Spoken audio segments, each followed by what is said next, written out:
이 예레미야 예가는 예루살렘 성이 바빌론 제국의 제3차 침략에 의해 완전히 멸망당한 이후에 선지자 예레미야가 지은 것입니다. 예가라는 명칭 자체가 뚜렷이 나타내고 있듯이 이 예레미야 예가는 문자 그대로 슬퍼하며 단식하는 노래입니다. 바로 본문 1절이 슬프다 이 성이여 라고 애끓는 단식으로 시작되고 있는 그대로입니다. 여기서 슬프다라는 좀 완고하게 번역된 말로서 원래의 히브리어에서 직역하자면 우리나라 말의 아이고 정도에 해당되는 애통의 감탄사입니다. 그러면서 예레미야 선지자는 예루살렘 성이 본래는 거민이 많더니 이제는 적막히 앉아있게 되었으며 본래는 열국 중에 크던 자가 이제는 과부 같고 본래는 열방 중에 공주되었던 자가 이제는 조공을 드리는 자가 되었다고 단식했습니다. 즉 그는 바벨론 군대의 짓밟혀 폐허와 잿더미만 남아있는 예루살렘 성을 보면서 그야말로 초상집이 온 심정으로 곡을 하면서 이 예가를 불렀던 것입니다. 예루살렘이 망하기 전까지 예레미야 선지자는 유다의 죄를 책망하고 임박한 예루살렘의 멸망을 경고하면서 백성들의 회개를 촉구하는 강력한 메시지를 선포했습니다. 하지만 일단 예루살렘이 함락된 이후에는 또한 그 누구보다도 그 예루살렘을 위하여 가장 슬퍼하며 뜨거운 눈물을 흘렸던 사람이 바로 예레미야였습니다. 2절에 보면 그는 밤새도록 애고하니 눈물이 뺨에 계속 흘러서 마를 새가 없을 정도였다고 했습니다. 예레미야 선지자의 끓는 슬픔은 사랑하는 자 중에 위로하는 자가 없고 친구도 다 배반의 원수가 된 냉혹한 현실로 인하여 더욱 가중되었는데 위로자가 없다는 표현은 예레미야가 1장에서만 5번이나 더 언급되고 있습니다. 즉 이전에 유다 왕국이 붕괴하고 영화로웠을 때 유다와 가깝게 지내던 나라들이 이제 와서는 아무도 불쌍히 여겨주지도 않고 유다와 동맹관계를 체결하고 있던 나라들조차 오히려 바벨론과 손을 잡으면서 유다를 배신해버린 것을 보면서 예레미야 선지자는 자기 조국이 당한 그 치욕과 비극으로 인하여 밤새도록 눈물 흘리며 통과하지 않을 수 없었던 것이었습니다. 웬만한 사람 같으면 그 반대였지 않았겠습니까? 자기가 그렇게 경고해 주었는데도 회개는커녕 오히려 자기에게 비난과 멸시와 핍박만 주던 예루살렘 성민들과 유다 백성들이었습니다. 그러니 이제 지금 와서는 그 봐라 내가 뭐라고 했느냐, 내가 그렇게 간절히 호소하고 경고했는데도 내 말 듣지 않고 끝까지 고집을 피우더니 결국 이 꼴이 되고 말았구나, 고소하다. 아마 웬만한 사람 같으면 그렇게 말하기 십상이었을 것입니다. 하지만 예레미야 선지자는 그런 옹졸한 마음은 전혀 없이 오히려 그 예루살렘을 진정 불쌍히 여기며 가장 뜨거운 눈물을 흘리며 이 예가를 불렀던 것입니다. 우리가 예레미야 선지자를 흔히 눈물의 선지자라고 부르는데 그것은 예레미야가 남달리 감수성이 예민하고 풍부한 사람이어서 그랬던 것은 아니었습니다. 예레미야 선지자가 그런 별명을 얻게 된 이유는 그의 심령 깊은 곳에 이처럼 환난당한 자기 백성을 향한 진실하고 뜨거운 사랑이 가득 차 있었기 때문이었던 것입니다.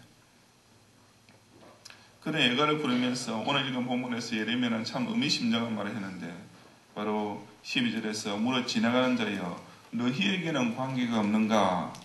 너희에게는 내게 임한 근심 같은 근심이 있는가? 라고 하는 말입니다. 여기서 지나가는 자는 직접적으로 불특정 대상을 가리킵니다. 바벨론 군대가 예루살렘을 함락시킨 후에 그 성을 철저하게 약탈하고 파괴하고 나자 예루살렘 성은 그야말로 돌무더기의 잔해만 남게 되었습니다. 이전에 큰 성에 있을 때는 지나가는 나그네들이 쉬어가기도 하고 외국 상인들이 장사를 방문하기도 했었지만 이제는 그 행인들이 그저 지나쳐 갈 수밖에 없는 폐허로 전락해버렸던 것입니다. 그러니 그 지나가는 자, 저희 행인들에 있어서 사실상 예루살렘은 별 관심을 가질 이유가 없는 대상일 수밖에 없었습니다. 그네들은 유다 백성이 아니고 자기 조국이 당한 일도 아니니 예루살렘의 폐허 주의를 그냥 무심하게 지나치게 되는 것이 오히려 자연스럽고 당연한 일이라 할 수 있었습니다. 하지만 예레미야 선지자는 그들을 향하여 이 예루살렘이 당한 일이 너희에게는 관계가 없는가? 라고 그들의 무심한 반응을 아주 섭섭하게 여기고 있습니다. 아무리 자기네 일이 아니라 해도 그들 역시 옛날 예루살렘이 번창했을 때 이 성을 방문하면서 장소도 하고 묵기도 했을 것이며 예루살렘 성민들과 교제도 나누는 걸 했을 것인데 어떻게 그렇게 냉담하게 반응할 수 있느냐라고 원망의 탄식을 하고 있는 것입니다.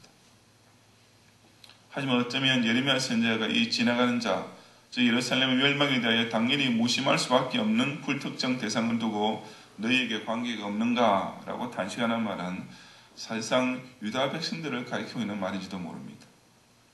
즉 지금 조국이 당한 환란을 보면서도 진정으로 애통할 줄 아는 사람이 정작 유다 백성들 중에서도 찾기 어렵던 까닭에 이처럼 지나가는 행인이라도 같이 좀 울어달라고 부르고 있었던 것입니다. 실로 예레미야 선지자는 예루살렘의 멸망 자체도 애통스러운 일이었지만 내게 임한 근심 같은 근심, 즉 자기와 똑같은 슬픔과 안타까움과 고통스러운 마음을 나누면서 함께 울어줄 수 있는 사람조차 워낙 없었던 까닭에 그의 슬픔은 배가 되었던 것이었습니다. 보신 사회의 지인 사이에서도 경사는 못 가더라도 예사에는 꼭 가져야 한다는 것이 기본 예입니다.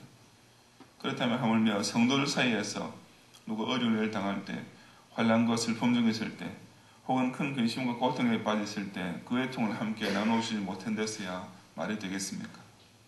우리 성도들, 예수 그리스도의 몸된 교회 안에서 서로 지체가 되어 있는 교우들이란 결코 남이 아니지 않습니까? 같은 교회에 몸담고 있는 교인이면서도 그저 우연히 교회 안에 지나치면서 만나는 행인처럼 대할 수는 없는 일이 아니겠습니까? 정말이지 저와 여러분은 같은 교회, 같은 경양교회 성도로서 같은 눈물, 같은 애통, 같은 간절한 심령으로 기도를 올릴 줄 알아야 하는 것입니다. 바로 여러분과 같은 교구 안에 있는 성도들 중에 병중에 있는 성도, 물질적으로 어려움을 겪고 있는 성도, 가정의 환란에 대하여 낙심 일보 직전의 성도들이 항상 있을 것입니다. 그런 교우들을 가장 가까이 있는 여러분 각자가 관심을 가지고 도와주고 기도해 주지 않으면 그들은 그야말로 군중 속의 고독이란 말처럼 대형 교회 안에서 잊혀진 소자가 될 수밖에 없는 것입니다. 이것이 담당 교역자들만 책임질 문제이고 여러분에게는 별 관계가 없는 일이겠습니까? 제가 어제 어린 주일 설교에 경양교회 미래는 주일학교에 달려있다는 원로 목사님의 말씀을 인용했지만 요즘 이 어린이 전도도 점점 더 어려워지고 있는 현실입니다. 주말에 연휴만 끼게 되면 다들 부모와 같이 놀러 나가버리기 때문에 각 주일학교마다 어김없이 출석 인원이 확 줄어버립니다. 중고등 SFC도 중간고사나 학교말고사 주간에 아예 자동적으로 줄어버립니다. 역시 주일학교 교사들이나 고민한 문제이고 여러분하고는 아무 관계없는 일이겠습니까? 매주 오후 1시마다 청지기 기도회가 모입니다. 수백 명의 청지기 기도 회원들이 교육관 헌당 완수를 위하여 실로 뜨겁고 간절한 눈물로 기도를 올리면서 생애 전부까지 다 바치기 위하여 헌신의 결단을 새롭게 세우고 있습니다. 이것이 태산 같은 구합을 완수하기 위하여 앞장서서 충성을 다하고 계시는 김동진 장로를 위시한 당의원 장로님들만 애를 태울 일이고 평신도 여러분에게는 전혀 신경 쓸 필요가 없는 일입니까? 저는 지난번에 총선을 지켜보면서 대한민국의 앞날이 더더욱 염려가 되지 않을 수 없었습니다. 솔직히 말해서 염려 정도가 아니고 암담하고 참담한 기분이었습니다.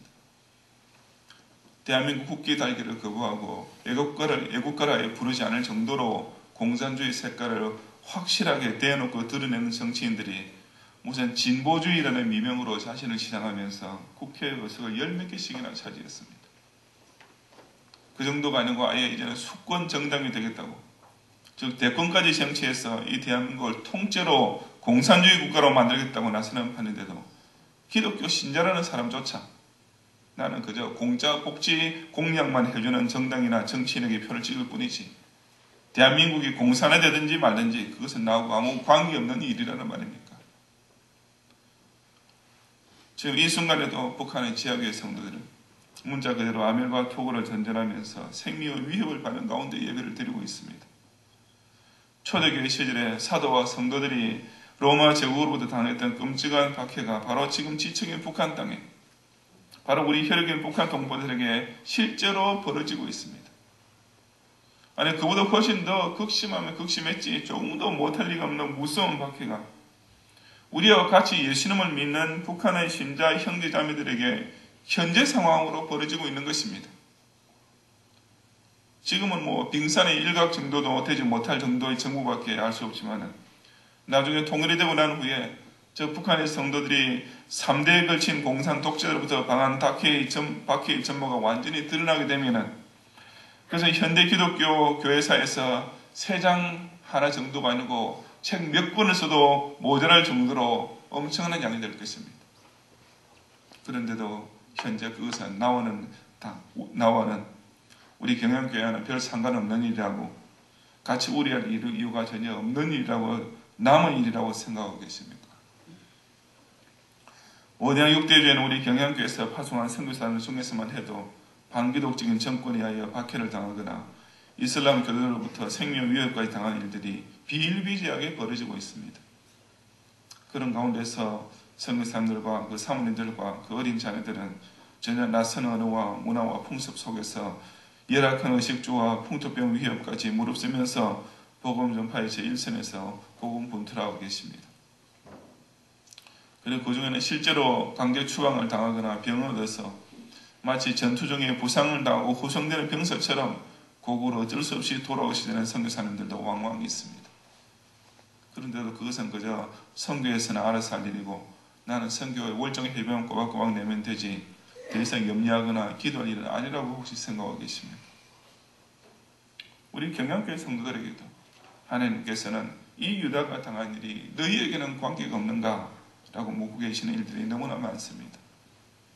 내 곁에 교우가 가지고 있는 근심과 같은 근심을 나누고 우리 교회가 지고 있는 짐의 무게를 같이 나누어지고 조국과 세계 선교의 현장에서 벌어지고 있는 환란을 두고 함께 간절한 기도의 눈물을 흘릴 줄 아는 성도가 되라고 하나님께서 우리에게 일깨워 주시는 말씀이 아니겠습니까? 함께 울어줄 줄 아는 성도만의 위로 또한 서로 나눌 수가 있습니다. 우리가 기도 시간에 서로의 아픔과 어려움을 위하여 먼저 애통의 눈물을 같이 흘려줄 수 있을 때 진정한 격려를 서로에게 나눌 수 있으며 제기의 힘 또한 위로부터 받을 수 있는 것입니다.